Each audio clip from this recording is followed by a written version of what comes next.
Ilang weeks? Buti at makakasama ka sa kay Dr. Hisha. Maganda dun eh, ang ano. Kasama.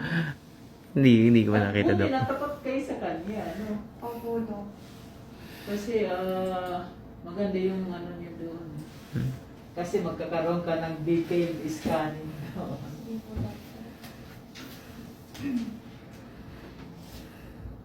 So, bibigyan pala siya ng calamine lotion. Nakalimutan ko na yun.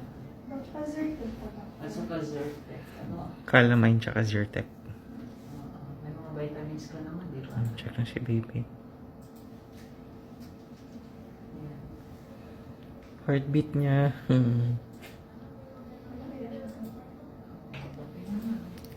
Laki na. Yung una natin siya nakita, gaano lang kalaki.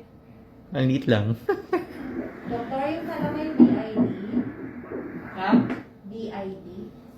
Calamine. Ah. Kasi ano lang naman yun eh, lotion 3 times a day. For Bigyan mo siya for 2 weeks. pa-Zyrtec also. 158 fetal heartbeat. Okay. So, tapos na tayo. Okay. Thank you.